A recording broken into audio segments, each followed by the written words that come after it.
This is a production of PBS Charlotte.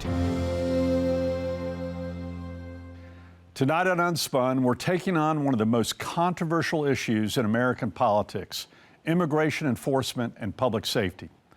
Recent events in North Carolina and Minnesota shined a spotlight on the way federal agents operate in communities.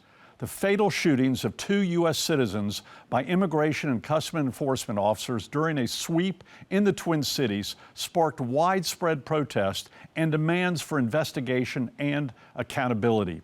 The incidents have raised big questions about when, how, and where immigration enforcement should be conducted and how it affects both public safety and community trust. In today's America, welcome to the spin game. Believe me, I know, I'm Pat McCrory. When I was governor and mayor, I played the spin game. I was played by the spin game. But aren't we all done being spun? Let's take the spin out of the world we're in, here on Unspun. Good evening, I'm Pat McCrory. Is the federal government doing too much, too little, or simply the wrong thing? What does the Minnesota case and others like it tell us about the state of immigration policy in 2026? Let's ask our guest who has looked at these questions from a national perspective.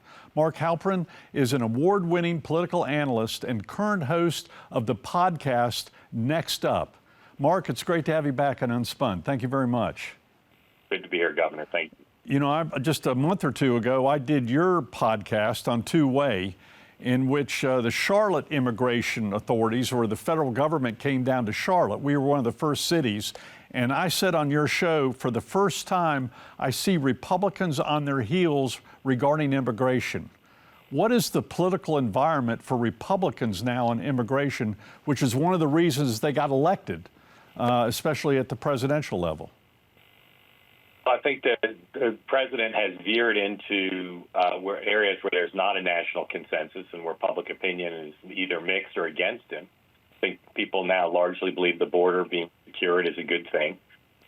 People largely think that finding and deporting people who've come to this country illegally and committed violent crimes should be deported. But after that, he's moved into areas where there's less consensus. I'd say clearly, even the president has said we don't want to see American citizens be killed by federal immigration officials. So that's an area that's caused a lot of consternation. But below those headlines and those tragedies, there's some other areas where there's no consensus, even amongst the president's own advisors. How many people should be deported who've come here illegally but haven't committed violent crimes or any crimes? And people who've been here for years or decades. No consensus on that. What about dealing with employers who have broken the law by hiring people who are here illegally? And then how should enforcement take place? And I don't think there's a national consensus, but again, I think public opinion leads against the president. Should they go into a city like Charlotte without full cooperation from local law enforcement? And we saw in Minnesota what the repercussions of that are. We've seen in other places like Chicago and Charlotte where it's more mixed. But if you go into a liberal city, and most of our cities are liberal, regardless of what kind of state they're in, and you don't coordinate, you're asking now, particularly if they're copycat behavior after Minneapolis, you're asking for trouble. You know, one of the things I saw, not only is there lack of cooperation, which during my 14 years as mayor with 2 Democratic administrations and 1 Republican, we demanded cooperation. Both sides got along. Now, the immaturity that I see among the state, local, and the federal officials, primarily the White House, they're saying anything and everything not to calm down a crisis. What are the ramifications with the Congress and other political officials who are up for the midterms on this immaturity that we're seeing? Well, we'd hope voters would punish officials who were immature, right? And particularly in things that are so important, matters of life and death, as it turns out. I think that in the age of Trump, both sides escalate everything to 11 right away.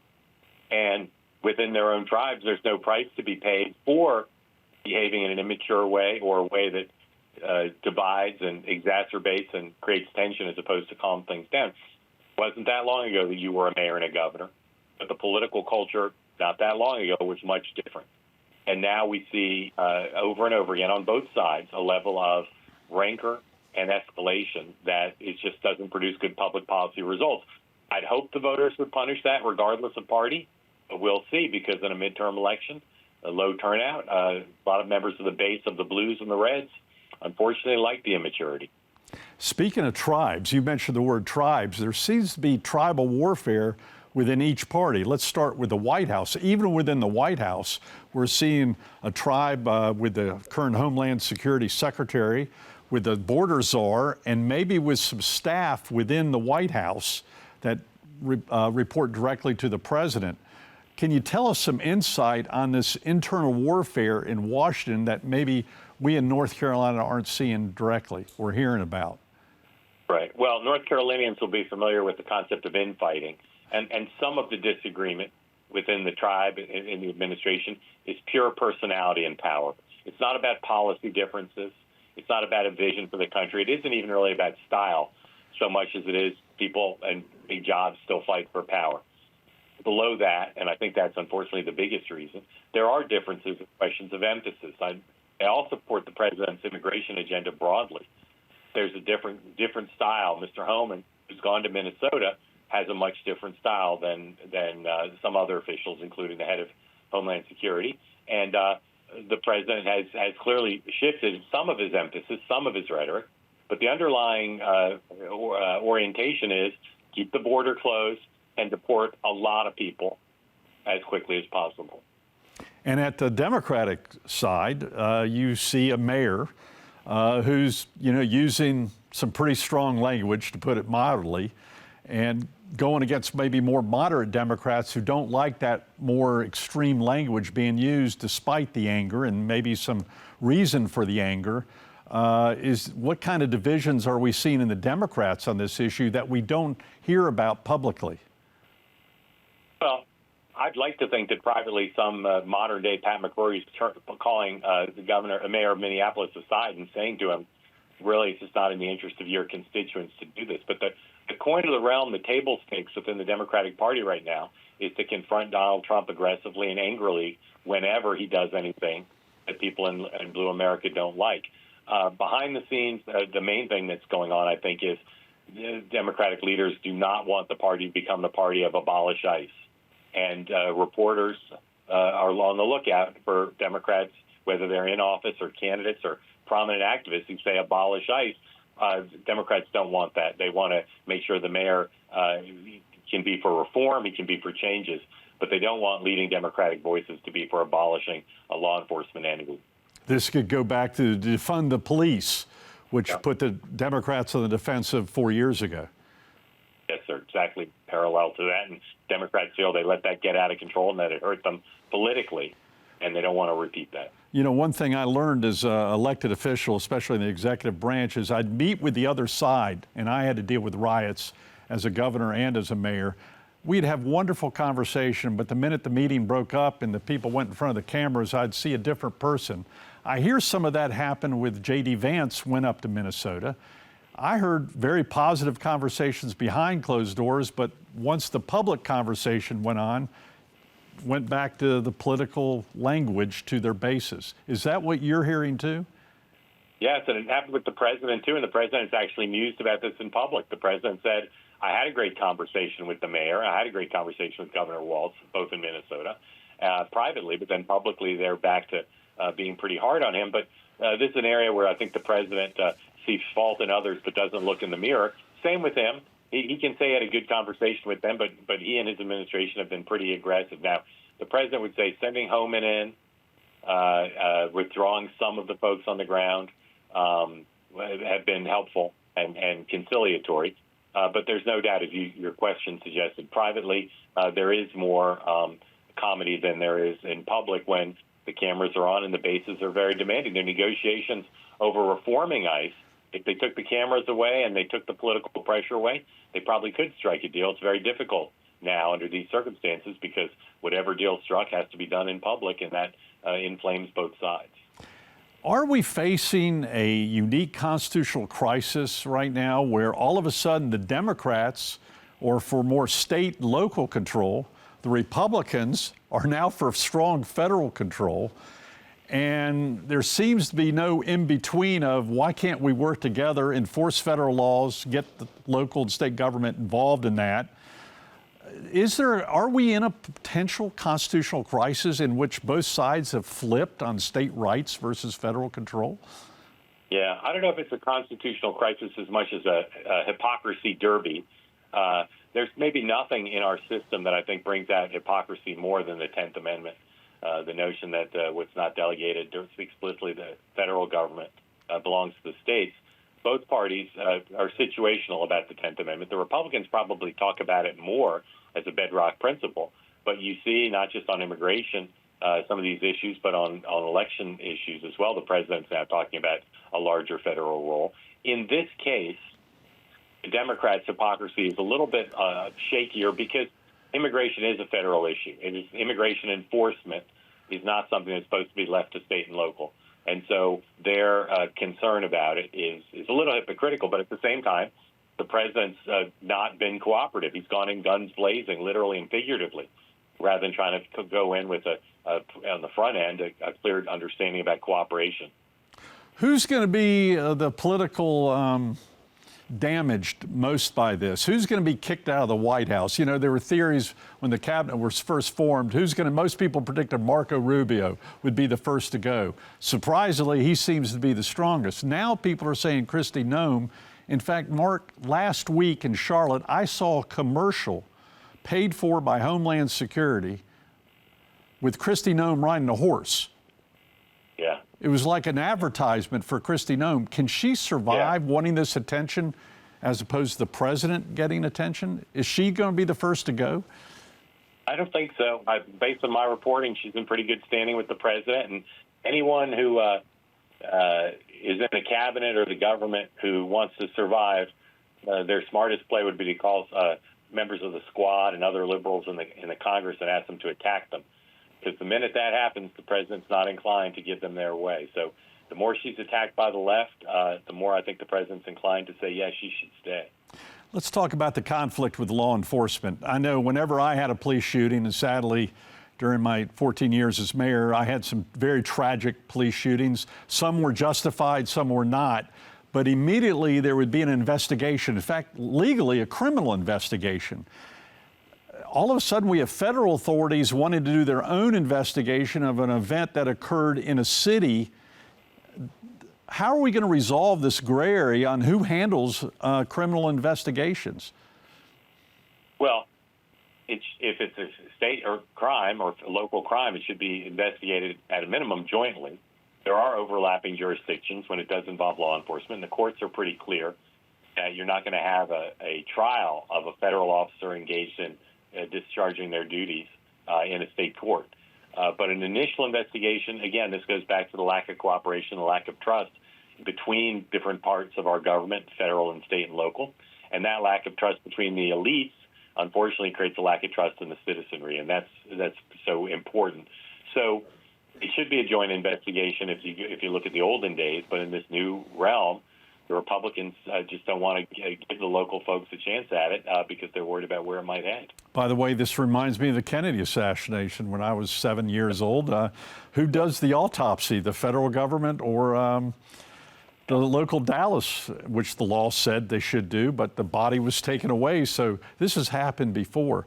Let's talk about the future real quick in the remaining minute, Mark. What's the next step in immigration enforcement? What is Trump going to do, and what's Congress going to do? Well, we'll have to see how they work out this fight over changes in ICE. There's agreement on some things, but a lot of the things the Democrats want, it's going to be very difficult to solve. I usually think people in my business are overly dramatic and pessimistic about finding a solution. This one seems very tough to do because both sides think they have both the politics and the substance on their side. So that fight will take place, and then it's going to be up to the president to decide how aggressive he wants to be. Does he go into new cities? What does he do on the ground in Minnesota? But if he goes into new cities and new states, how much do they change their way they operate? How much do they reach out to the locals? I think that's largely up to the president and his deputies, and they haven't shown their hands on that yet. Mark, it's an honor to have you back on Unspun. Thank you very much, and best of luck with your great podcast. Thank you, Governor. Good to see you. Take care.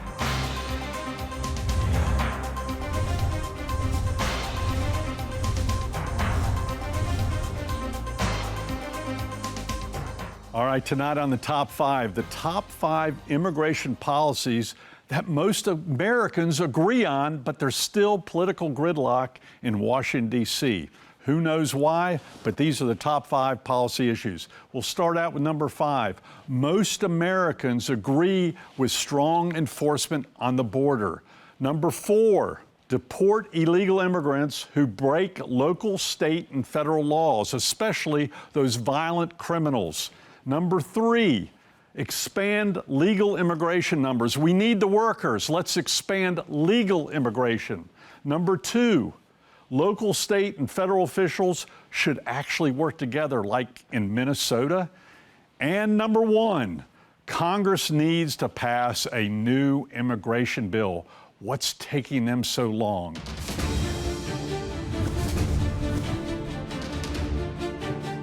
All right, it's time now for One-on-One. Tony Messia, the editor of the Charlotte Ledger, is joining me for this go-around. Tony, this is an opportunity for you to ask me questions for the media. And you know from covering me in the past how much I love the media. I know you love the media, so I'm looking forward to our conversation, Governor. Thank you very much. And I enjoy the conversation with Mark Halperin. You know, it strikes me that this whole issue, it's obviously a national issue. It plays out at the local level, as we've gotten a taste of here in Charlotte. It seems like a lot of it has to do with immigration. A lot of it has to do with these different roles of law enforcement. You're certainly seeing very robust enforcement at the federal level, not so much on the immigration at the local level.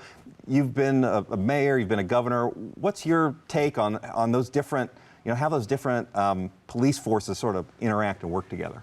I'm shocked at the lack of cooperation and communication because most law enforcement is very non-political at the local, state, and federal level, although that is starting to change more as cities become blue, and then we have the MAGA at the presidential level. So you're all of a sudden seeing, can I work with these other agencies? But if they don't work together during a time of crisis, say a police shooting, or a bank robbery, which is a federal crime, or a riot, we're in big trouble. And I gave an example during the 2/16 riots here in Charlotte.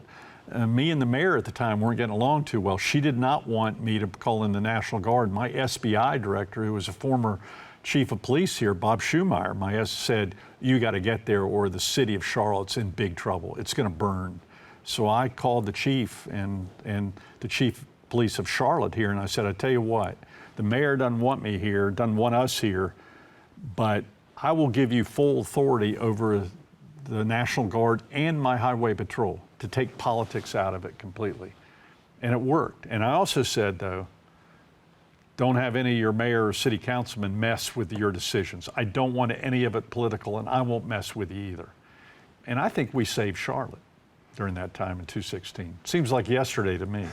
Why is it that the federal government and state and local officials can cooperate on things like drugs and terrorism? They have all these task forces, but on immigration, it seems like it's sort of everybody wants to stay in their lane. I think it's because of the segregated community political structure we now have, where the cities are blue, the rural areas and states are often red, and there's no political incentive to work together. And the police chiefs are being pulled into the politics of their bosses, whether it be the mayor or the governor, where in the past that usually wasn't the case.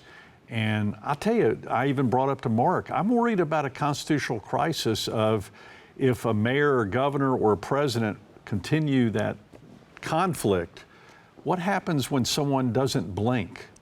And we could have a real tragedy and even more loss of life like we had in Minnesota. Do you think the media plays a role in this? I know you've got opinions on the media. Where do you think we fit in? I think the media is segregated too. I mean, during the Minnesota riots, I was watching CNN and MSNBC, and all they showed was some of the police or ICE officials making some major mistakes, right? Turn it on Fox, and all they show are the videos where the protesters are spitting and kicking and being outrageous activity toward them. Neither one showed both. Mm-hmm.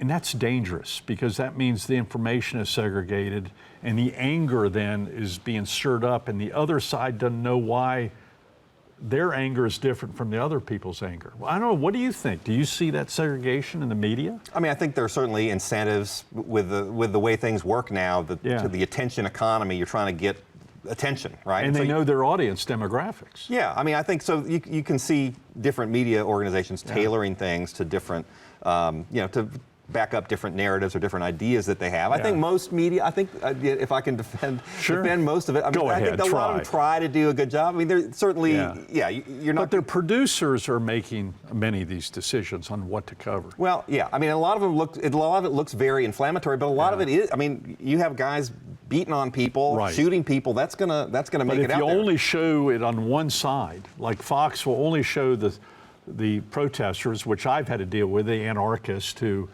attack me at times. If you only show that, then someone's only getting one perspective. And now with the internet, you pull up X, they know what you like, and they'll only show you the same things that Fox or MSNBC are showing. Yeah, I mean, I think you definitely get in these silos. I can tell you one thing that is frustrating is as media try to fact check a lot of this, we don't really know when ICE or the Border Patrol arrests somebody. I mean, I think most people do agree. Yeah. Let's get the violent criminals off the streets. We don't know, are they going after the violent criminals or are they just going after guys going to work? I will say this, I thought the administration did a horrible job in communicating about the people they were arresting. And it was too much secrecy and not enough transparency. And one thing I learned as a mayor and governor, if you aren't communicating, you're failing tremendously. I know when you were mayor and governor, you talked to people in the business community a lot. What are they? I mean, there's a lot of fear out there. You have a whole sector. You have a lot of people staying home when Border Patrol or ICE is here. Yeah. What are you hearing from the business community about the effect of all this? Mixed. They want to stay out of it. The business community is paranoid. They're afraid of their own shadow right now on controversial issues, and they have a dual interest. They're looking for labor, and different businesses looking for different labor. So some businesses impacted by this and others didn't. And then you've got issues, well, I do think we need to have strong borders. But if you notice in the last 3 or 4 years, the business community is staying away from hardball politics. Where 10 years ago when I was governor, as you know, with the social issue, they got very active. Since then, they're withdrawing because they don't want to get caught in this division. As Michael Jordan once said, Republicans buy shoes too. I think that's what's happening. Why do you think this issue is so much in the forefront right now? Is it just the Trump administration and the beefed up enforcement, or are there other things that are changing with how we view different issues? I think there's a lot of hypocrisy on both parties. And on immigration, we say we don't want illegal immigrants, but we want the cheap labor. We want lower prices. And then at the same time, we don't want crimes by immigrants. We need a strong enforcement, and those conflict with each other. I think there's total hypocrisy on both parties on the immigration issue for the past 20 years. When you were mayor, were there issues on immigration? Did you have things like this, or what were some of the things that you saw? I did a mayor's report on immigration in 2003, in which I said we need to increase legal immigration and enforce illegal immigration. And even when I ran for the Senate, that report was used against me in a primary on a commercial. So it can come back to haunt you almost 2 decades later. This is not a new issue. We're just stalling. Mm-hmm. There's something we're going to be working together on soon. In fact, we're going to be doing a joint effort. Yeah, the Charlotte Ledger is working with PBS Charlotte on a sort of a webinar format. People are invited. I think they can come in, ask questions. They can have a kind of join the conversation. I think. Two-way conversation with you, the public, on this conversation. In fact, I think you have the website. WTVI.org/unscripted, and you can find out more about that. And we're going to do this the last Friday of every month. So we look forward to that. It's an honor to have you. I don't hate the media that much. No. We love the Charlotte Ledger. Y'all do a good job. Right, we need that local reporting. Thank you.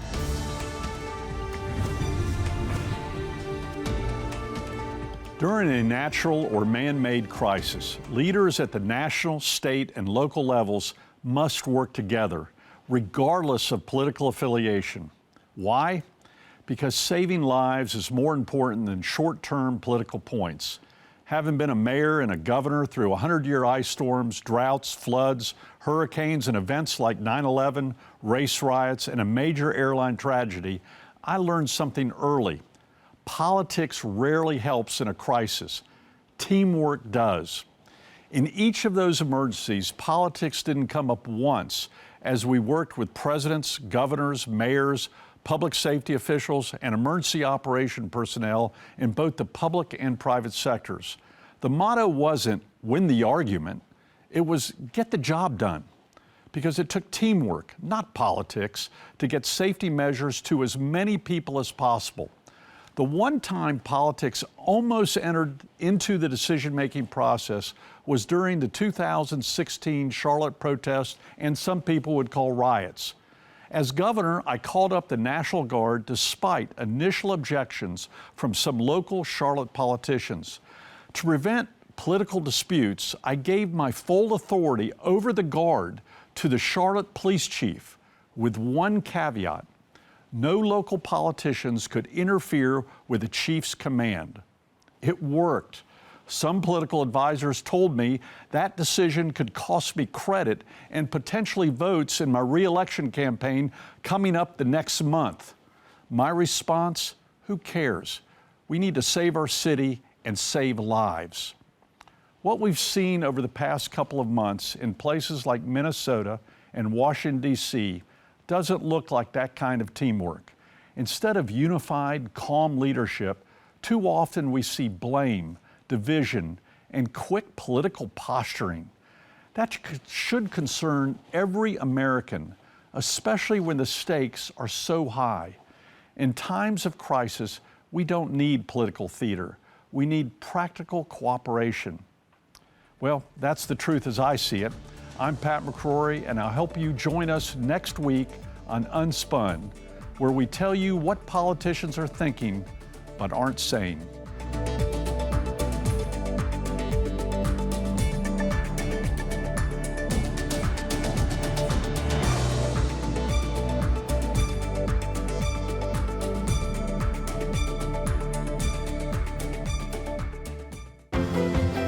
A production of PBS Charlotte.